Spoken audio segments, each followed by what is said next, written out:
Vamos lá, meus irmãos, vamos lá. Começando nossa quinta aula de metodologia científica e gestão eclesiástica. E hoje estamos na terceira aula de gestão eclesiástica. Já oramos, como é costume, nossas aulas são gravadas, mas mais uma vez, boa noite, graça e paz. Boa noite, graça e paz a todos, irmão. Graça e paz a Boa todos. noite. Graça e paz, irmãos. Boa noite, graça e paz. Hoje vamos continuar aqui no material do professor Meirelles, nos slides e também no nosso livro-texto, do Josué Campanhã. E vamos falar bastante hoje sobre aquela pauta de gestão eclesiástica que é definindo as nossas missões, visão, estratégia, valores. Quero também falar um pouco com os irmãos sobre a questão de estratégia. Estaremos trabalhando em cima disso, destacando um pouco esses princípios que parecem ser tão óbvios, dando continuação ao que falamos na semana passada. Iniciamos falando um pouco sobre a estratégia. Eu quero hoje continuar falando sobre essa questão, porque isso também tem a ver com essa área de gestão eclesiástica, que é ter uma visão holística do reino. Hoje nós estaremos também trabalhando em cima de um áudio do pastor Bill Hybel, que eu tive o privilégio de ter ouvido esse material. Ele deu uma palestra em Fortaleza, e num congresso que teve aqui em São Paulo, logo nos inícios dos anos 2000, eu comprei uma fita cassete, e depois eu até comprei também um CD desse mesmo material. E, irmãos, como eu fui abençoado por esse material. E o pastor Bill Hybel passou para mim a ser um líder que realmente me ensinou muita coisa. Como eu sou grato a Deus pela vida do pastor Bill Hybel, pela igreja de Willow, pelo Summit, quanto eu fui abençoado pela vida dele, pela obra dele, pelo material dele. Soube recentemente que, depois de algumas denúncias, ele acabou se afastando da liderança titular da igreja, entregando ali para os seus líderes, e confesso para os irmãos que isso me deixou muito triste, naturalmente, mas, ao mesmo tempo, fiquei feliz da postura dele, de entregar a igreja, já que estava tendo algumas coisas que envolviam o nome dele, estava atrapalhando o pastorado dele. Mas eu posso dizer para os irmãos que esse homem, eu aprendi a amá-lo, eu aprendi a respeitá-lo e fui muito abençoado. E esse áudio que hoje eu vou estar dando um resumo para vocês, é uma tarefa extra, é a melhor forma de ensinar sobre esses pontos. E como eu disse aos irmãos, né, eu talvez esse seja o áudio que eu mais ouvi em toda a minha vida. Entre 50 a 100 vezes. Como eu ouço esse áudio, como ele é doce para mim, como ele é um material que me trouxe tanta luz, tanta lucidez. Eu já divulguei muito e, inclusive, trabalho muito sobre esse material em liderança. Tá bom? Então é isso, meus irmãos. E para a gente começar hoje, eu quero ler o texto bíblico de Mateus 28. Mateus 28, clássico texto de Jesus dando a grande comissão a nós, versículos de número 19 e 20. Quero ler com vocês aqui essa porção. Quem achou pode ler para nós. Pode repetir, pastor? Mateus 28, versículos 19 e 20, a grande comissão.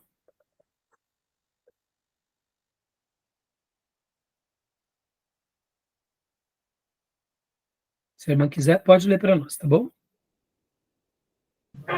Tá bom. 28, 19 e 20. 19 e 20.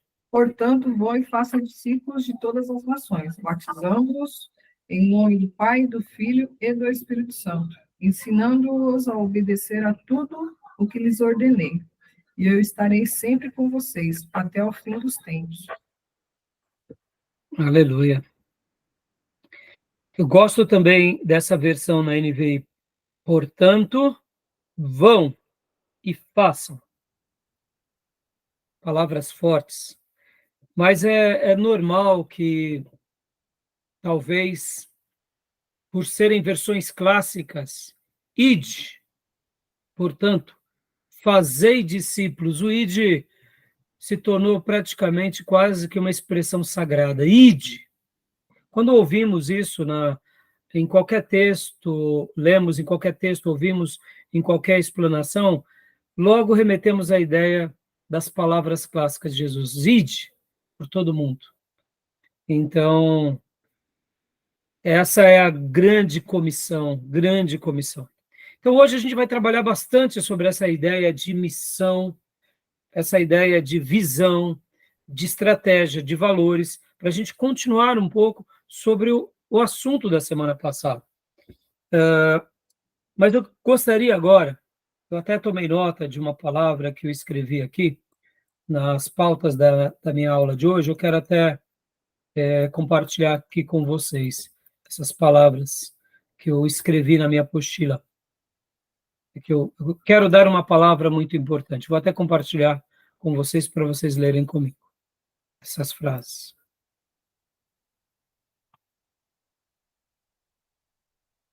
Todos estão vendo? Está carregando ainda, pastor. Tá. Hoje é a nossa quinta aula, sendo a terceira de gestão eclesiástica, né? Estão vendo? Sim. Sim. Quero dar uma palavra muito importante. Na aula de hoje, quero destacar algo importantíssimo.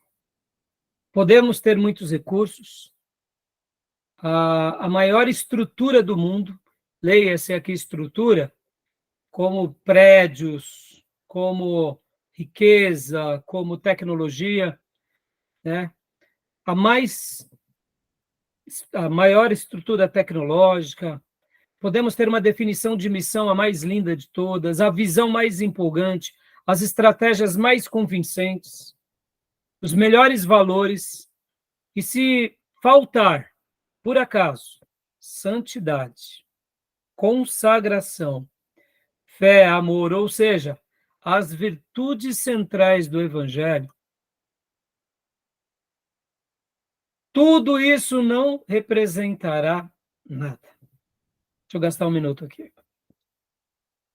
Enquanto a gente está trabalhando aqui sobre metodologia científica, gestão eclesiástica, etc. e tal, sobre como ter uma igreja relevante, como ter uma igreja, eu diria, que se comunica com o mundo, que aprende com coisas boas e legítimas do mundo, que a gente pode até tomar emprestado certas coisas, como ora o marketing, ora a tecnologia via vídeo, rádio, etc.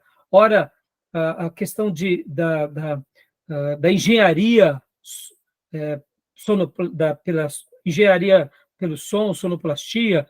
A gente pode aprender com tudo isso, mas se nos faltar santidade, consagração, fé, amor, ou seja, o que a Bíblia nos ensina sobre tudo aquilo que são as nossas virtudes, tudo isso não representará nada. Por que eu estou sendo tão enfático, irmãos? Ao falarmos um pouco sobre estratégia, ao falarmos um pouco sobre esses assuntos, ao tratarmos hoje, por exemplo, essa questão de missão, de visão, de estratégia de igreja, de valores, a gente pode ter um case bonito, cheiroso, perfumado, quem sabe até montar mais um templo de Salomão, mas não vai representar nada diante de Deus e na história do cristianismo. Por quê? Porque todas essas coisas são inúteis porque todas essas coisas são úteis a essa vida. O que eu quero me referir? Dinheiro, tecnologia, missão, visão, estratégias, recursos, é tudo útil para essa vida.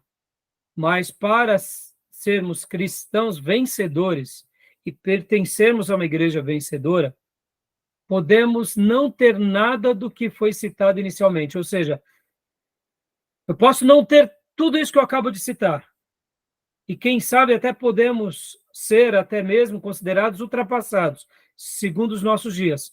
Mas se tivermos amor a Deus e ao próximo, unido a uma consagração e um profundo temor, faremos proezas para o nosso Deus e para o seu reino.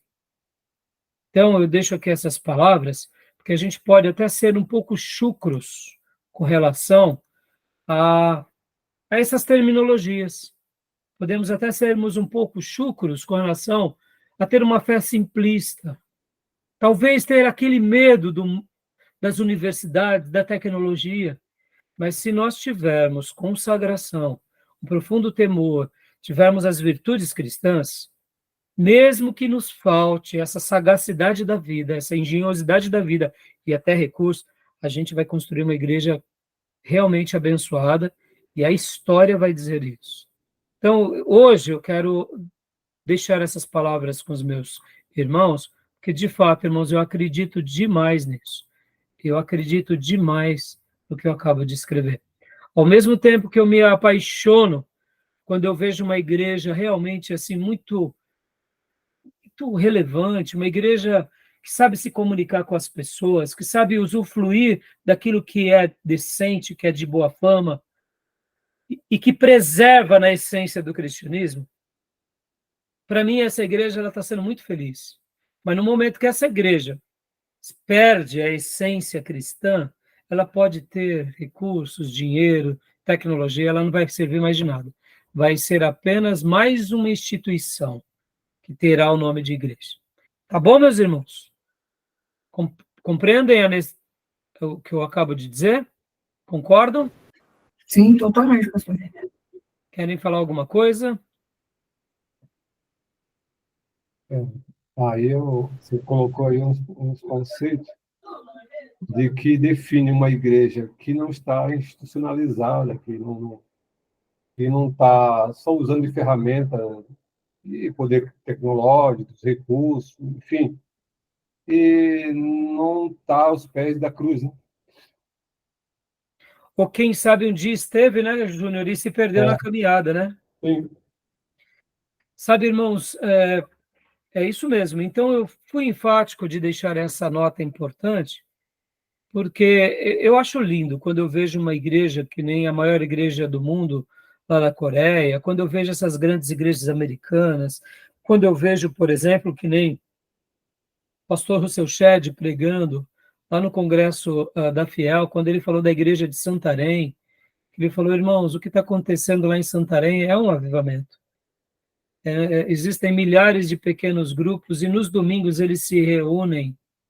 E as histórias de Santarém são as histórias mais lindas. É inacreditável mesmo a igreja de Santarém.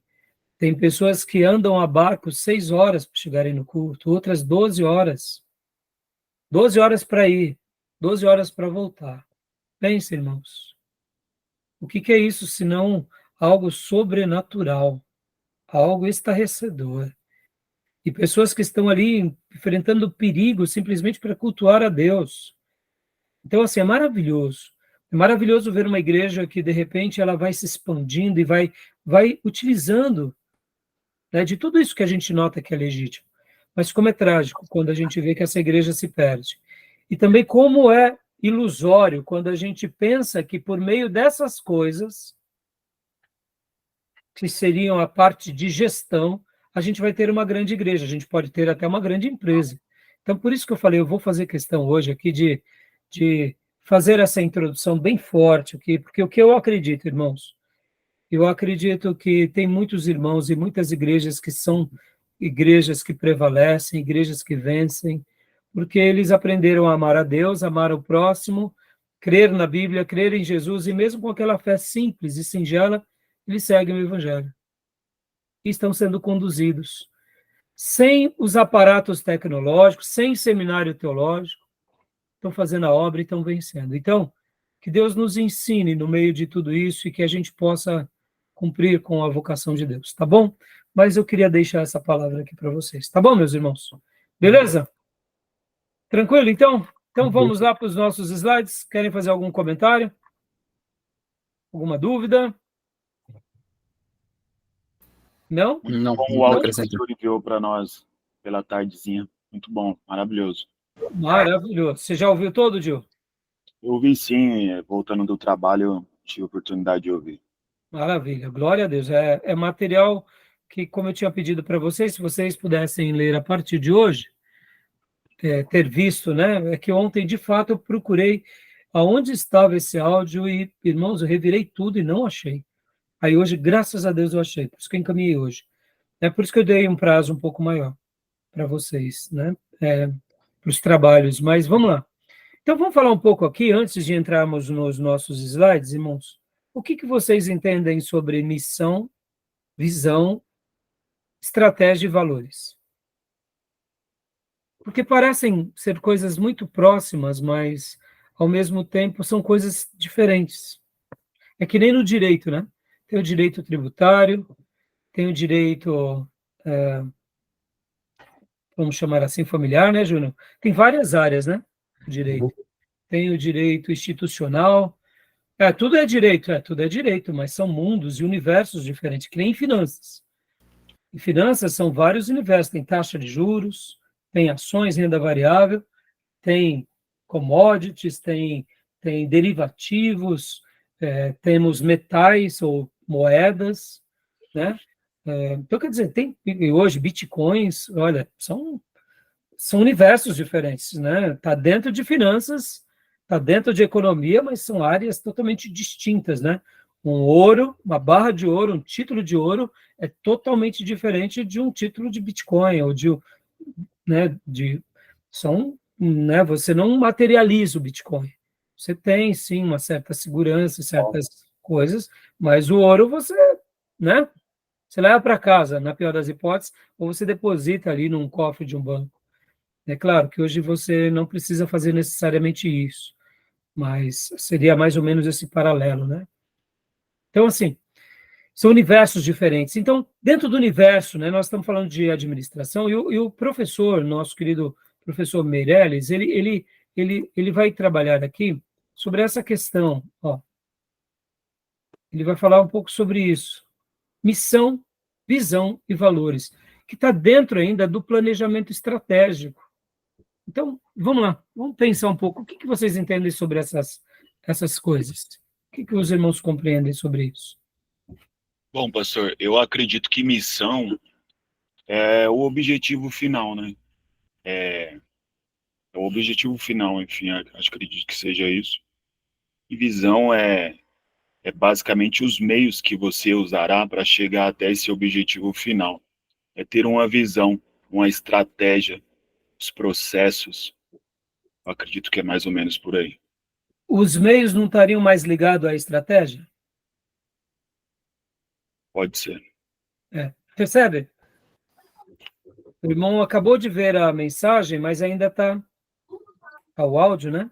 Mas Isso. ainda está processando. Porque tem hora que a gente, na hora do start, a gente fala, mas aqui é qual? É a estratégia ou é a visão? Missão, Pode falar, gente. missão é o objetivo final, é o alvo. A visão é a ideia, né? A ideia que me faz chegar ao alvo. E as ferramentas são as estratégias, né, que eu vou utilizar. E os valores. E os valores estão aonde, Júnior? Os princípios que te norteiam, né? Ou não? O quê? Os princípios que te norteiam. Que seriam o quê? Os valores. Os valores. Isso, brilhante. É isso aí. O Júnior deu em poucas palavras as definições junto com a Maís. Percebam, parece que é a mesma coisa, mas são coisas distintas. Trocando em miúdos, irmãos, trocando em miúdos. Eu gosto muito de ilustrar no dia a dia. Sabe quando chegamos para uma criança e perguntamos assim, ô Mirelle, o que você quer ser quando crescer? O que ela diz, Wesley? Pastor, ela fala várias versões, né? Ela quer ser veterinária, ela quer ser professora. Então ela ainda está formando, né? Mas vamos pegar aqui um caso mais plausível. A Luísa, ela tem uma definição, filha, do que ela pretende já ser ou não? Maquiadora / youtuber. Se for, toda hora. Vou morar em mansão. Já está. Os youtubers já mostraram para ela um caminho, né? Bom, mas vocês entendem, ó, E quando chegávamos para uma criança, ou quando chegamos para uma criança, você fala, o que que você quer ser quando crescer? Ele fala, jogador de futebol. Quero ser jogador de futebol. Em outras palavras, é a visão. É a visão. Aí quando nós falamos assim, mas que tipo de jogador de futebol? Eu quero ser melhor que o Pelé. Eu quero ser melhor que o Messi. Eu quero ser mais extraordinário do que todos. Eu quero ser o novo rei do futebol. Opa, ele já definiu um pouco melhor essa questão. Já estaria dentro da sua missão. Ele tem uma missão, ele quer chegar lá. E como você vai fazer para chegar lá? Aí, eu estou na escolinha de São Paulo, estou na escolinha do Palmeiras, o meu tio é o jogador tal, ele me ensina, eu jogo bola. Percebam, nós convivemos com essa linguagem o tempo todo, mas tem hora que não sabemos como aplicá-la. Mas, resumindo, seria praticamente isso. É quando perguntamos para alguém, o que você quer ser quando crescer? Nós estamos falando sobre a visão. Nós projetamos algo que nos dá paixão, que nos dá um sonho, que nos dá inspiração. Então, essa é a visão. É a visão. Podem ver, irmãos, vamos falar agora e vamos parafrasear aqui com relação à nossa vida cristã. Quem realmente entendeu o cristianismo, quem entendeu a obra de Cristo, poderíamos dizer que entendeu a visão de Deus. Queremos o quê? Queremos viver com Deus durante toda a eternidade e adorá-lo na beleza da sua formosura. É um plano maior. É um plano maior, é um plano possível, mas é aonde queremos chegar. Está lá na frente. Então, a visão ela tem a ver com esse quadro que apresentamos a alguém e que a pessoa fica fascinada. Pode ver que, de uma forma ou de outra, todos os escritores da Bíblia, ou todos os profetas, ou patriarcas, ou apóstolos, ou discípulos, ao nos apresentarem a revelação de Deus, nos apresenta quem Deus, nos apresenta o seu reino, nos apresenta uma proposta de vida melhor e, principalmente, uma eternidade de glória. O que é isso? É a visão. É a visão. Quando eu sigo o evangelho por motivos egoístas, eu não entendi a visão do reino de Deus. Quem pensa simplesmente no evangelho aqui e agora, ele não entendeu ainda a visão do reino. Ele está achando que o reino é nessa terra. Então, tudo bem até aí? Tudo bem? Ok. Né? Então, hoje a gente vai falar um pouco sobre isso, e porque eu quero parafrasear um pouco aqui, eu quero até, antes de lermos aqui os slides, eu quero dar a síntese desse áudio que eu passei para vocês, porque eu recomendo vocês ouvirem eles várias vezes, para tentar discernir os detalhes. Além do Gil, quem mais ouviu? Qual o Gil que ouviu? O áudio? Os irmãos não ouviram? Não, pastor, ainda não. Não tem problema. Então, ouçam, mas eu quero dar a síntese desse áudio. Pastor Bill, ele estava em Chicago, a história dele é bem interessante, irmãos. Ele é um jovem que vem de uma família muito rica. Vocês conhecem, Chicago tem a parte pobre de Chicago, mas também tem a parte rica. Inclusive, uma das bolsas de commodities mais fortes do mundo está lá em Chicago. E o Bill, ele vem de uma família muito rica, o pai dele era um empresário. E ele era de uma igreja evangélica. Mas a igreja evangélica dele, que ele pertencia, era aquela igreja evangélica onde as pessoas iam e, durante o domingo, sentavam ali, ouviam o culto, ouviam a palavra de Deus, mas, durante a semana, eles tinham muita essa clareza da sua missão. Nessa aula, a gente vai estar trabalhando muito sobre essa questão da clareza de missão, e vocês vão entender que, quando a gente fala sobre planejamento estratégico, missão, visão, valores, estratégias e tudo isso, isso é uma perspectiva muito grande de um líder. Líderes gostam disso, faz parte da linguagem de um líder. E eu aprendi com o pastor Bill Hybel que a questão do dom de liderança é um mistério de Deus na vida dos homens, porque vocês verão líderes surgindo dos lugares mais variados. Líderes nascem no meio de tribos indígenas, líderes nascem no meio de pessoas catedráticas, líderes nascem no meio de pessoas ricas e de pessoas pobres, líderes nascem dos grupos mais variados.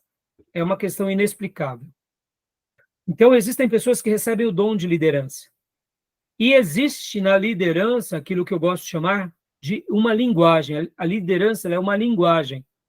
Então, o líder que tem, ele fala muito bem essa linguagem. Por isso que muitas vezes ele é mal compreendido. Mas quando ele nota que ele está sendo mal compreendido, ele tenta passar para os outros a linguagem, ele tenta ensinar a linguagem. E quem aprende a linguagem com ele e entende que ele tem uma visão melhor do que os outros, então esse líder acaba tendo um protagonismo. Então, por que eu gosto de chamar que a liderança ela tem uma linguagem? Porque eu posso aprender a linguagem sem ser um grande líder, mas eu sei a linguagem, eu entendo a linguagem, eu sei agora qual é o meu papel. Então, por isso que eu gosto de chamar de linguagem de liderança. Vai existir no meio da universidade, dos debates, dizendo que todos podem se tornar líderes. Outros vão dizer que a liderança nasce com alguns. Eu creio que são verdades que se coadunam, na minha opinião. Existem alguns que realmente nascem, por exemplo, os 12 apóstolos são líderes exímios. Dentre os 12, ou melhor, dos 13, nós temos 2 que se destacam sobre todos, que é Pedro e Paulo. No Velho Testamento, quem é que vai questionar a liderança de José do Egito? Ninguém. Quem é que vai questionar a liderança do copeiro Neemias? Ninguém. Quem é que vai questionar a liderança do rei Davi? Ninguém. Porque são dons sobre a média. Se destaca, se potencializa. Então, na minha concepção, Deus dá os dons para alguns. Ora, dons e ora, talentos de liderança. Mas muitas outras pessoas aprendem essa linguagem, então elas podem realmente falar a linguagem da liderança e até usufruir da liderança de uma forma brilhante, como, por exemplo, o dialeto. Eu posso ter dificuldade sobre os temas da liderança, mas eu posso me tornar fluente sobre. E, a partir daí, eu colho os frutos dessa fluência. É como um idioma. Então, o que acontece? O pastor Bill, ele comenta, né, que na igreja de onde ele veio, as pessoas eram assim, que durante a semana eles tinham uma alta perspectiva de liderança. Mas chegava no domingo, eles esqueciam de tudo isso, eles iam só para a igreja para ouvir uma palavra. Isso deixava ele com muito questionamento. E na perspectiva dele, ele ensina que a liderança é um dom que tem que ser exercido e que precisa ser desenvolvido pela igreja, e principalmente por alguns irmãos. Então, ele começa falando no áudio dele o seguinte, que enquanto ele estava passando por um processo bem difícil na vida dele, porque a igreja dele estava crescendo e muitas vidas se convertendo, e ele fazendo parte de muitos grupos, e a vida dele virou uma loucura, e de repente, então, ele chegou e procurou um profissional de saúde, um terapeuta, um psicólogo cristão, e foi até ele e disse, olha, minha vida está uma correria, mas eu estou tendo alguns problemas, e inclusive ele estava tendo crises profundas. Ele estava vendo a igreja dele crescer, ele estava vendo milhares de pessoas se converter, ele estava sendo chamado para participar de vários congressos, ele tinha o contrato de várias editoras para escrever livros, e era um sonho da vida dele, e ele viu tudo isso se cumprir, e de repente um dia ele começa a chorar copiosamente no escritório dele, falando, eu tô doente, eu estou com algum problema. Porque ele estava perdendo aquela alegria de realmente fazer tudo aquilo. E aí ele procurou esse terapeuta, e quando ele pegou e sentou com esse terapeuta disse para ele, olha, Bill, é o seguinte, você tem alguma atividade fora da igreja? Você tem algum lazer? O que você faz? E aí o Bill disse assim, as almas estão indo para o inferno, tenho muitas pessoas para discipular, tenho muitas almas para cuidar, então eu não tenho tempo para jogar tênis, jogar golfe, jogar basquete. E aí ele disse assim, olha, você vai ter que repensar sobre isso. Você vai ter que ter uma atividade para você buscar entretenimento, para você buscar uma fuga, buscar uma pausa, dar uma pausa para refrescar os seus pensamentos. E ali ele perguntou ao terapeuta para o Bill, Bill, o que que você gosta de fazer, o que você gostava de fazer quando era criança? Ele falou, eu gostava muito, mas muito mesmo de andar com um barco com meu pai. Lembra que eu disse há pouco, o pai dele era um rico, era um empresário. O Bill era o futuro sucessor da empresa do pai. Então, ele falou, eu gostava muito de andar de barco com meu pai. Aí ele disse, olha, é uma boa sugestão, você voltar a andar de barco. Então, ele chega em casa, conversa com a mulher dele, e a mulher dele, e aí, como que foi a terapia? Ele falou, o terapeuta disse para eu comprar um barco. Aí ela, mas ele disse isso mesmo? E ele disse, mais ou menos isso. Bom, resumindo uma longa história, ele acabou, então, comprando um barco, chamou vários amigos dele para participarem de veleiro. E dentro disso, ele comenta nessa mensagem, é uma mensagem, o título é Liderança Eficaz, mas é uma das palestras que mais marcaram a minha vida, por isso que eu estou dando aqui esse resumo. E aí ele disse que a maior lição de liderança da vida dele até então veio nesse fato que acontece. Porque ele começou a andar barcos com os amigos, chamou vários amigos e começaram ali andar de veleiro e começaram a participar então de torneios de vela. É algo que todo mundo faz, né, irmãos? Né? A gente está aqui, vamos comprar um barco, a gente vai andar de barco a vela, né? Bem comum, né? Bem comum, bem comum. Mas, brincadeiras à parte, o que acontece? Você vê, por isso que eu falei que ele já vinha de uma situação de vida monetária muito grande. Mas deixa eu dar um detalhe aqui, que ele não comenta, né, nesse áudio, mas ele comenta em outros. Irmão, sabe o que o Bill faz? E quando ele vai para a faculdade, o pai dele queria muito que ele realmente se tornasse ali o grande sucessor da sua empresa. Mas o Bill, lá, enquanto estava fazendo faculdade, ele abandona tudo para fazer teologia. O pai dele começa a surtar. E o Bill, então, ele fala para o pai, pai, eu não vou assumir a empresa, eu vou se tornar um pastor. Aí o pai dele praticamente surta. O pai dele praticamente surta.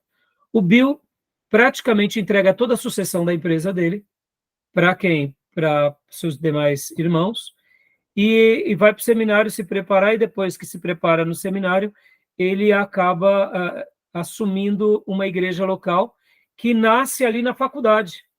Um grupo de amigos que começam a estudar a Bíblia com ele começa a ganhar aqueles amigos para Cristo, e aquele grupo de amigos são os amigos que vão alugar o cinema, e ali eles vão começar um projeto chamado Igreja. Ele abandona a vida empresarial e vai se dedicar para a vida ministerial. E talvez você diga, pastor, mas é muito fácil, né? O Bill era de uma família rica, sim, irmãos. Ele era de uma família rica, mas para que ele continuasse usufruindo da riqueza, ele tinha que dar com o pai. E agora o Bill, ele praticamente vai vender tomate na feira para poder se sustentar. Percebam? Olha que paradoxo, né, irmãos? Que paradoxo. Que vida, né? Então, assim, isso também me chamava muita atenção na vida dele. Ele tinha uma herança, mas ele teve que arrumar vários empregos juntamente com os irmãos, que eram os amigos dele da faculdade, para poder pagar as contas. Só para vocês terem uma ideia, um dia antes do culto, eles estavam limpando ali o cinema que eles tinham alugado, e de repente o pai dele veio da onde morava, chegou de última hora, pegou um voo, foi lá, viu o filho limpando o cinema e limpando vômitos de muitas pessoas que, vocês sabem, vão para o cinema, muitas pessoas passam mal, vomitam, e eles tinham um aluguel nesse lugar, e eles, quem que é que limpava? Eles próprios. Quando o pai dele viu ele limpando lá a igreja, fazendo um trabalho assim tão simples, o pai dele praticamente não acreditava, falava, filho, você está louco, filho? Falando, não, pai, eu tenho certeza, Deus me separou para isso. E o pai dele, então, tá bom, filho, eu vou te respeitar. E, então, ele dedica a vida dele inteira nesse projeto chamado igreja. E aí a igreja vai tendo, né, muitas dificuldades, vai crescendo. E aí, um dado momento, o pai dele, de fato, veio a morrer. E então o Bill, ele tem dentro dele um desejo de poder construir uma igreja muito relevante, uma igreja que prevalece. Uma frase que o pastor Bill Hybels diz, que eu particularmente concordo, ele fala que a esperança do mundo é a igreja local. A esperança do mundo é a igreja local. Porque ele acredita que a igreja local é o corpo de Jesus. E igrejas fortes representam Cristo onde quer que elas estejam, independente do seu tamanho. Isso é maravilhoso, irmãos, isso é maravilhoso. E ele sai dessa realidade de simplicidade, vai ganhando muitas pessoas, e vai crescendo, e de repente eles mesmos compram uma região, uma área muito grande, que tem um lago, e lá é onde eles se estabelecem e criam essa igreja de Willow Creek, que é lá em Chicago, e aí Deus vai trazendo muitas pessoas ricas. Na última aula passada, eu falei de Jim Collins já esteve pregando lá na igreja dele. Bill Hybels, ele começou a ter tanta projeção que ele foi conselheiro do Bill Clinton, ele foi conselheiro de outras pessoas, ou seja, é uma pessoa muito, que também teve uma experiência muito singular. Mas ele mesmo, certa ocasião, em uma outra palestra dele, ele também fala, irmãos, eu fui abençoado por Deus, porque eu vim de uma família que eu tinha uma educação muito elevada, uma educação básica muito elevada. Os meus amigos todos tinham uma educação muito elevada. E, ao mesmo tempo, todos os meus amigos tinham uma educação elevada, um nível moral ético elevado, e se converteram comigo, então criamos uma igreja muito forte, uma igreja de muita doação. Então, por exemplo, naturalmente, eram ricos, mas ricos altruístas, ricos doadores. Então, isso fez com que ele pudesse ter um acesso a essa comunidade de ricos também. Então, ele acaba tendo olhos para os pobres, para os necessitados, mas acabou sendo um evangelista de ricos. E aí ele cria essa igreja, e essa igreja acaba sendo um braço para fortalecer outras igrejas no mundo. Não que pertençam a Willow, mas que aprendam com ele e troquem experiências. Então, o que o Bill, nessa palestra, voltando à palestra desse áudio, que é Liderança Eficaz, ele fala que a maior lição de liderança da vida dele veio num torneio de barcos, porque ele teve uma ideia. E qual foi a ideia dele? Dentro das regras do torneio, você poderia chamar um barqueiro profissional. Então, havia ali o torneio de vela, e você poderia chamar, caso você tivesse acesso, um barqueiro profissional, um atleta profissional. E ele conhecia um atleta que já tinha participado das Olimpíadas Americanas, e ele mandou uma carta.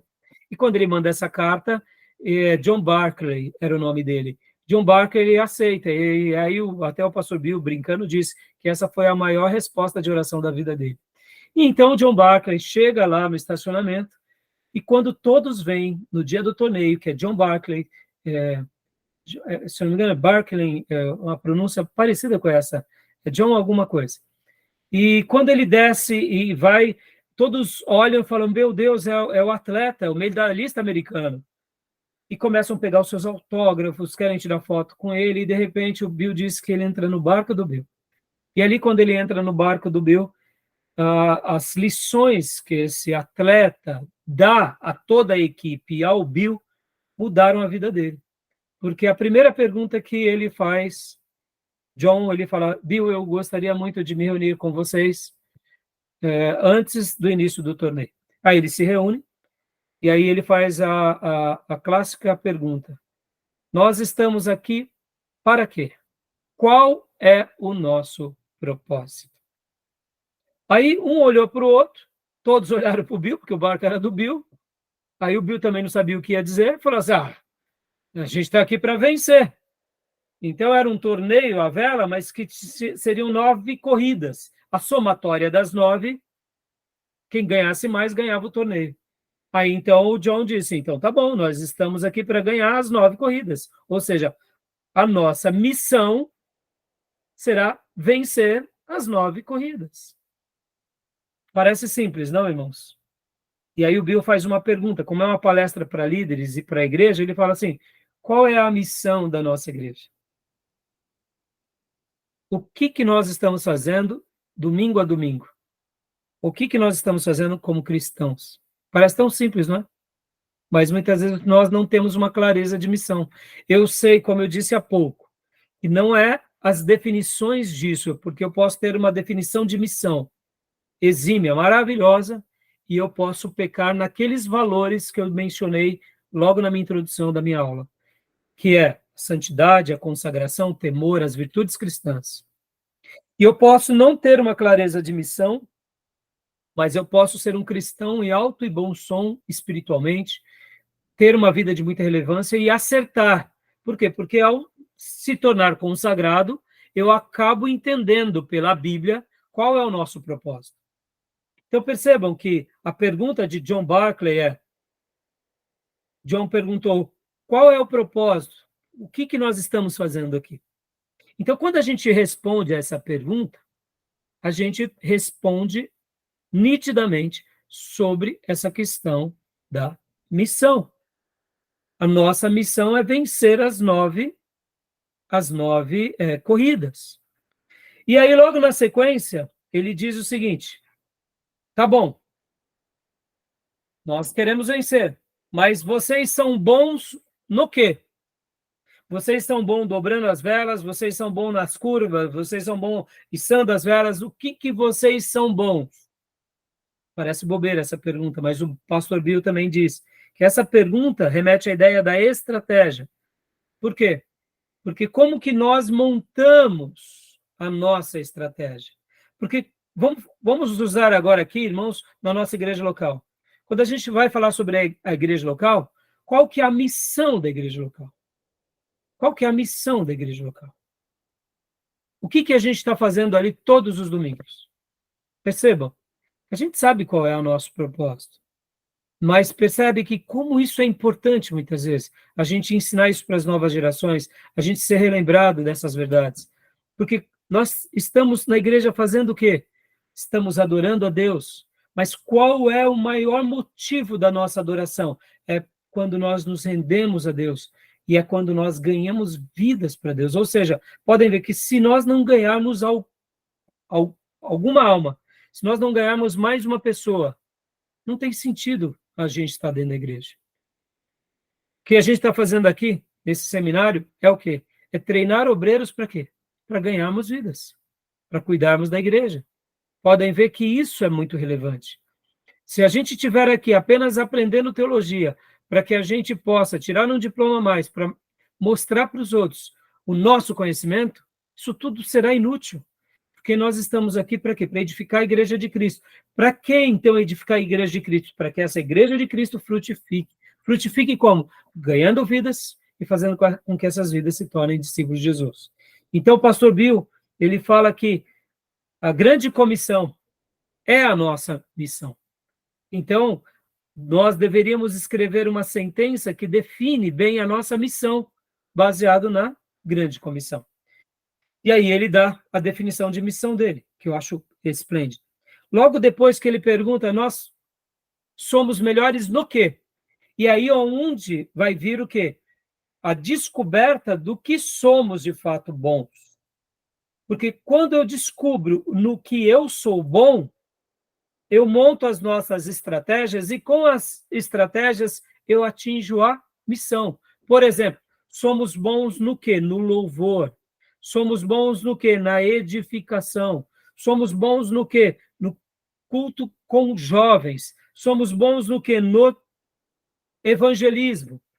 Então, diante daquilo que realmente somos bons, criamos a estratégia.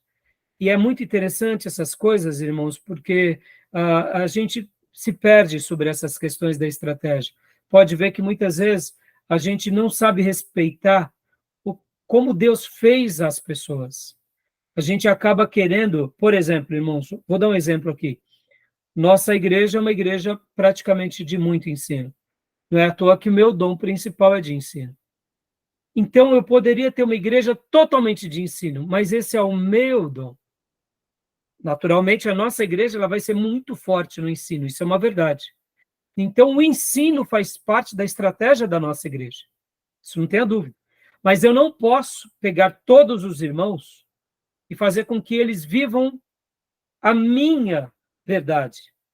Eu tenho que também deixar com que que Deus aflore neles aquilo que eles são. Eu não posso simplesmente querer que todos sejam professores de seminário, que todos sejam professores de escola bíblica, porque tem alguns que jamais serão sequer pregadores.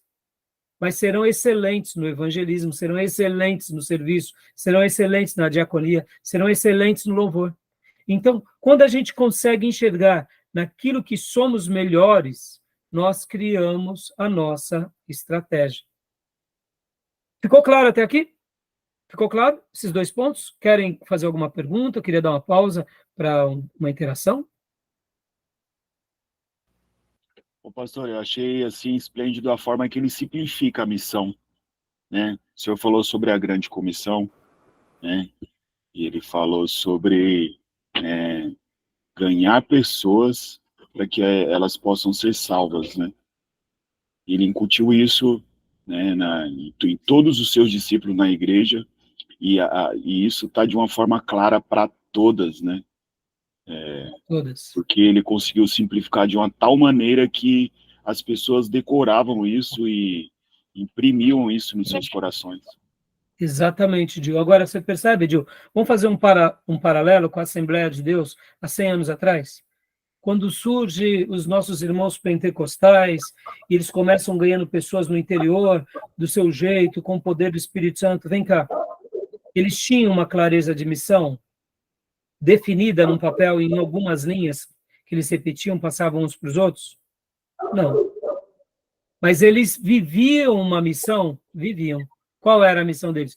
Vamos ganhar o pecador, vamos ganhar as almas para Deus. Está entendendo?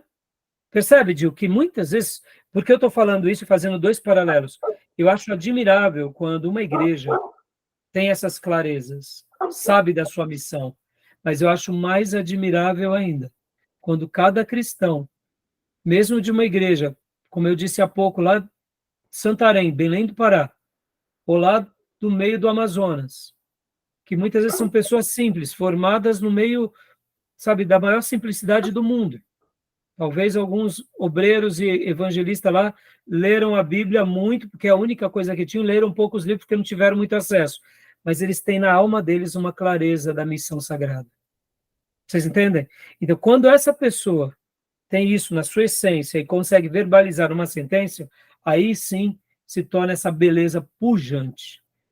Então, é muito bonito de ver como arte, como aonde eles chegaram, mas mais bonito ainda é ver irmãos nossos que têm essa clareza quase que instintiva pelo poder do Espírito Santo.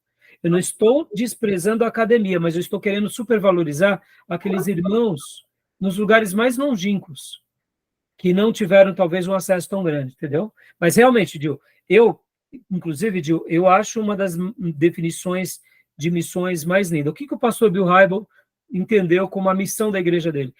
Ele definiu a grande comissão, que é dividida em 2 partes, que é alcançar e discipular, na grande frase que ele criou, resumido numa sentença: nós da Willow queremos ganhar pessoas não crentes para que se tornem discípulos de Jesus, totalmente devotados. Essa é a frase. Uma outra melhor tradução é: queremos ganhar não crentes ou pessoas não religiosas para que elas se tornem discípulos de Jesus totalmente comprometidos e consagrados. Então, a igreja dele tem 2 premissas. O evangelismo é a coisa mais forte, e depois do evangelismo, o discipulado. Então, quando alguém de uma outra igreja vai para a igreja de Willow, e ela não gosta do evangelismo, eles dizem: olha, eu acho que aqui não é o teu lugar. Que não é o teu lugar, porque aqui nós, de fato, queremos ganhar aquele que ainda não conhece a Cristo. É fantástico. E podem ver, irmãos, quando a gente fala de muitas igrejas que têm um trabalho até missionário, eles são bons na proclamação, mas não são muito bons no discipulado. Podem ver, talvez vocês conheçam muitas igrejas assim, que são excelentes em ganhar pessoas, mas depois não sabem discipular. Então, eles acham que a pessoa aceitando Jesus e se batizando rapidamente já cumpriram com a grande comissão. E a gente tem que lembrar, irmãos, que a grande comissão, ela não é apenas a proclamação, ela não é apenas o querigma, mas ela é o discipulado. Quando você, de fato, discipula aquela vida que você ganhou e ela frutifica, aí sim ela está dentro da grande comissão. Pode ver, as neopentecostais são excelentes de atrair pessoas.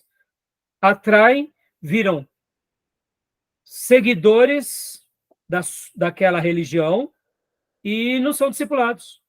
E nunca saem das fraldas. Ficam decretando fé estúpida, querendo um reino de Deus nessa terra, são tribais, são neófitos e se tornam praticamente protestantes prosélitos, que nem os judeus faziam. Não conhecem a Cristo. É um ou outro que sai desse engodo, desse engano. Podem ver que quem é neopentecostal, nenhuma igreja neopentecostal, sai dessa e vai para outra, sai dessa e vai para outra. Depois de 10 experiências, de 10 neopentecostais que eles se decepcionam, aí alguns se convertem, alguns se desviam de fato. Por quê? Porque não foram discipulados. Né? Então, a frase é linda e a declaração de missão deles é linda, né? Tá bom? Joia, até aí, meus irmãos. Querem falar mais alguma coisa? Vamos lá. Dá uma olhada aqui, enquanto estava dando uma olhada, foi 2018, né? Ele foi acusado de má conduta sexual pelas mulheres lá. Exatamente. Estava olhando aqui, paralelamente estava falando, eu estava pesquisando. É, uma pena. E aí ele entrega a igreja, a direção, assume-se novos líderes, e foi uma perda para mim, né, irmãos? Me entenda, irmãos, eu sou um teólogo, propriamente dito. Tudo que eu ouço, eu vou ter muitas críticas. Então, eu tenho as minhas críticas ao Bill, alguns posicionamentos dele, mas eu tenho muito elogio. Eu acho que uma pessoa que entendeu as propostas dele, que entendeu a parte do que ele quis dizer e ensinar, eu acho que a pessoa realmente ela pode aplicar várias coisas boas na sua igreja. Agora, é claro, como eu disse, ele fazia muitas coisas questionáveis, muitos programas de evangelismo que ele fez, eu não faria. Mas é por isso que ele é um evangelista. Ele é um evangelista, a igreja dele é mais evangelística. Então, assim, eu respeito, né? Mas voltando. E agora sobre a questão da estratégia. Ficou claro, irmão? Pois não. Desculpa, só aproveitando o gancho aí para não deixar passar em branco. Assim, eu não conheço, né, a informação que eu estou tendo agora a respeito desse ministério do pastor, é o senhor que está passando, mas me chama a atenção a comunicação, que é muito eficaz, né, ao ponto de fazer com que a igreja como um todo entenda isso, abrace isso e propague isso. Acho que o nosso desafio hoje maior é, de fato, fazer com que as pessoas compreendam isso. Aí a pergunta é, o que fazer? Então, é por isso que o Bill, pastor Johnny, ele tinha esse trabalho que era o Summit, porque como nasce o Summit? Vou até terminar nessa explicação para depois a gente abrir uma nova chamada. Como que nasceu o Summit? O Summit nasceu porque várias outras igrejas, vendo o crescimento da Willow, falaram assim, Bill, mostra para nós. Compartilha com a gente. Compartilha com a gente. E aí ele falou assim, eu não tenho tempo, porque eu estou aqui cuidando da minha comunidade. Aí insistiram, não, compartilha conosco. E aí, então, o Bill, ele praticamente, ele falou assim, tá bom, eu vou, então, tentar arrumar um tempo para isso. E foi aonde, de fato, ele preparou a sua primeira mensagem sobre esse assunto. No que eu acredito. No que eu acredito. Foi daí aonde ele mesmo definiu essa frase, dizendo que a igreja local é a esperança do mundo. E aí ele começou, então, a compartilhar com um grupo de colegas, de pastores e de amigos, e foi tendo uma projeção tão grande que esse trabalho, que começa ali por volta dos anos... Aqui, eu tive conhecimento, irmãos, por volta do ano 2001, 2002. Foi um pouco depois, eu não me recordo a data exatamente. Mas chegou aqui no Brasil nessa época. Mas o que acontece? Olha que interessante. Então, ele começou a fazer, então, um congresso anual chamando os pastores. Teve uma projeção tão grande esse congresso, mas tão grande, que logo no ano seguinte vieram muitas outras pessoas. E aí, ele então chamou outros pastores e falaram, bom, gente, pelo que parece, a gente está ajudando outras igrejas a não se tornarem como nós, mas a pegarem esses princípios e usarem nas suas igrejas da forma deles. Ou seja, isso que mais me apaixonou, porque vocês têm que lembrar, irmãos, que nos anos 2000 tinha muitos movimentos, principalmente o G12, que queria vender a sua visão, e se você não aceitasse aquela visão, você estava fora da unção de Deus. O Bill veio com uma proposta totalmente diferente, como qualquer um outro pastor em qualquer contexto da história. Ele disse, olha, irmãos, eu fiz isso deu certo aqui. Apliquem aí, vejam o que vocês acham. Tanto é que eu conheci o pastor Bill aonde? Na Igreja Batista do Morumbi, um congresso em que ele veio. Nesse episódio, depois eu posso até pegar a data, eu não me recordo bem, a Igreja Batista do Morumbi fez um trabalho de evangelismo, um trabalho muito legal, e no dia acabou luz em toda a região do Morumbi. E, puxa, foi um terror, porque imagina, não tinha Gerador. Mas o Bill foi todo paciente, eles deram um jeito, eu sei que depois deu tudo certo. Então eu cheguei a participar de uns 2, 3 congressos com o Bill. Isso, eu tive com ele umas 2, 3 vezes. Mas assim, o que acontece? Aí eu conheci, eu falei, nossa, que interessante essa proposta. Qual que era a proposta dele? Ensinar as pessoas da igreja, pastor Johnny, ao quê? A falar a linguagem da liderança e aprenderem sobre a liderança, que é muito difícil, pastor. Porque muitas vezes, quem tem o dom da liderança, ele é que nem um jet ski.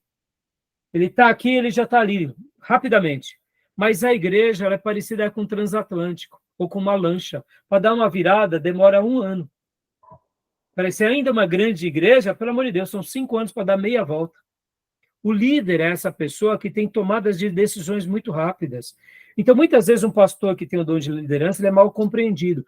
E quando é um membro da igreja, um obreiro, que tem o dom de liderança mesmo, e o pastor vê aquele líder cheio de querer fazer mudanças, muitas vezes até o pastor não sabe como lidar com ele. Porque, de fato, essas pessoas elas querem ser o revolucionário da história. E elas não estão, muitas vezes, também sendo pacientes com o pastor. É onde gera os atritos.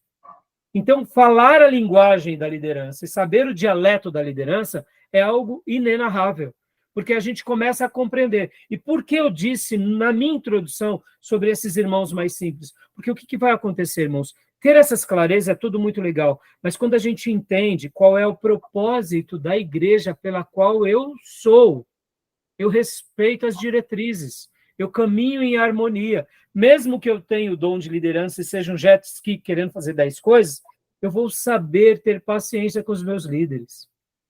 Porque vocês vão de convir comigo que quem dá muito trabalho para um pastor, geralmente, ou são os desviados, ou são aqueles que querem ser protagonistas de tudo. E muitas vezes são pessoas até bem intencionadas, mas que usam a mente humana ou os planejamentos humanos para querer estabelecer o reino. E aí também dá problema, porque o reino de Deus não tem a ver apenas com as ferramentas humanas, o reino de Deus tem a ver com o quê? Com as ferramentas divinas. Por isso que o Bill, na minha opinião, ele acabou sendo muito útil. Já deu o nosso horário aqui, eu já vou terminar a nossa chamada, porque ele tinha essa linguagem de falar, irmãos, vamos orar. Foi o que Deus me separou. Irmãos, sejamos honestos aqui. Quem é aqui dessa classe, o que está assistindo essa aula, que se fosse filho de um milionário, não iria querer aprender, não iria querer suceder a empresa do pai? Quem é aqui em sã consciência que ia entregar tudo para montar uma igreja do zero e viver da obra? Fala sério. Vocês entendem?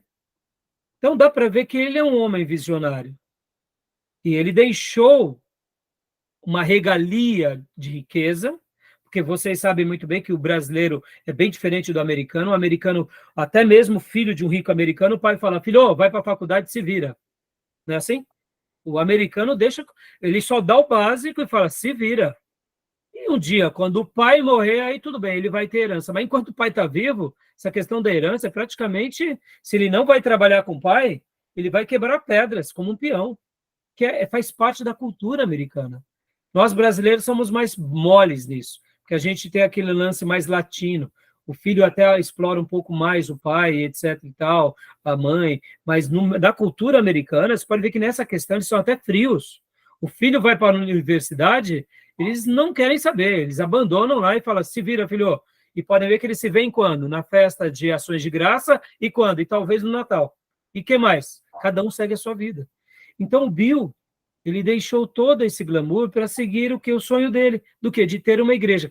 E o que mais me apaixonou no Bill era isso. Sabe qual que era o tipo de igreja que ele queria ter? Igreja de Atos 2. O professor dele do seminário, da universidade, que ele foi fazer o seminário, falava para ele, Bill, eu vejo em você que você pode um dia edificar uma igreja que nem Atos 2. E ele falava assim, mas professor, por que? Ele falava, eu vejo em você esse sonho. E o sonho de Bill Hybels era edificar uma igreja de Atos 2. Por isso que me apaixonou. Um homem que era rico, que deixou a sua riqueza, que foi edificar uma igreja que nem Atos 2 foi ganhar pecadores. Bom, para mim isso é apaixonante. Como eu disse, ele tinha práticas realmente questionáveis. Quando alguns pastores amigos questionavam, eu falava, não, é questionável mesmo, porque ele dá direito. O pessoal vai falar mesmo. Num congresso que ele fez, só para a gente encerrar aqui, ele todo ano tinha uma temática. Tinha uma temática, os congressos de liderança. E um ano era obras sociais. E quem ele chamou para dar a palestra? O Bono do YouTube. O Bono do YouTube foi lá dar uma palestra. E o Bono disse que ele, quando surge aquela banda famosa YouTube, vocês, os mais antigos, vão lembrar que a Irlanda do Norte vivia em guerra com a Irlanda do Sul, e aí nasce o YouTube nesse contexto de ser uma voz de paz. E só que aí eles acabam tendo sucesso secular, mas as músicas dele são músicas, letras mais voltadas a isso. E o Bono faz o quê? Um trabalho social muito grande com os recursos do YouTube. Então, o que acontece? O Bill chamou o Bono. Nossa, quando ele chamou o Bono, qual foi a proposta dele, irmãos? A proposta dele era o seguinte: bom, pessoal, é o seguinte, se esse camarada aqui cantando música secular pode ajudar tanta gente no mundo, socorrendo as pessoas, por que nós, como igreja, não podemos? Só que assim, imagina, você chamou o YouTube, o Bono, para dar uma palestra no seu curso de liderança.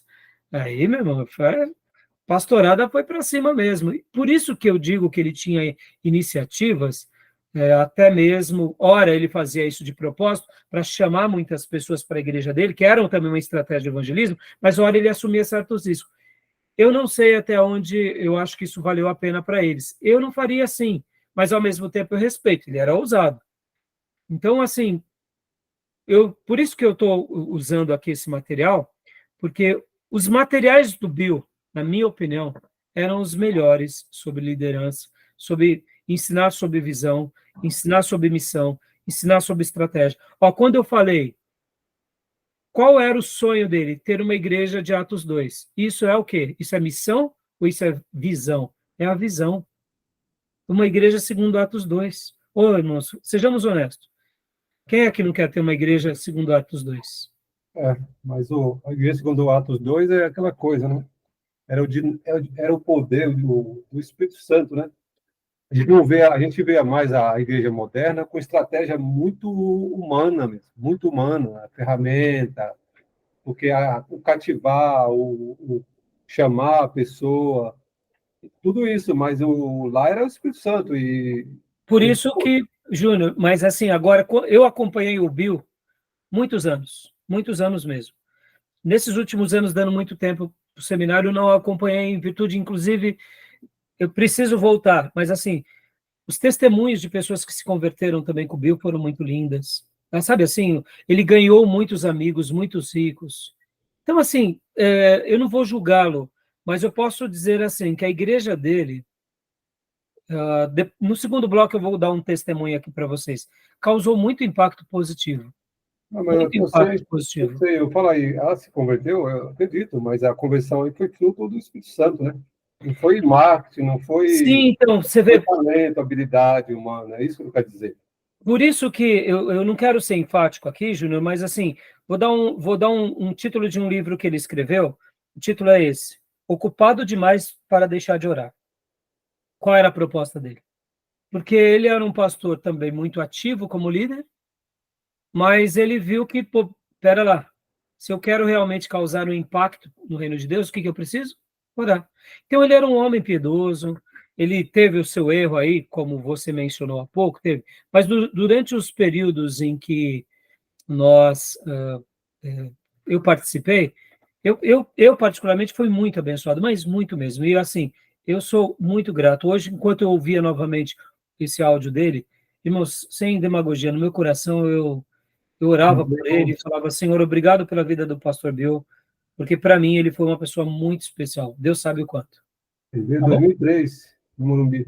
Obrigado. Então foi lá que eu conheci. Pastor Ari Veloso, falecido pastor Veloso do Morumbi. E aí eu peguei um áudio, uma fita cassete, irmãos, Uhum. do Bill, essa mensagem que ele fala aí em 2003, se eu não me engano, foi uma gravação lá do pastor Armando Bispo de Fortaleza, que é uma outra igreja batista muito relevante também, lá de Fortaleza. Esse áudio que eu passei para vocês, se não me falha a memória, é de 2001, Uhum. entendeu?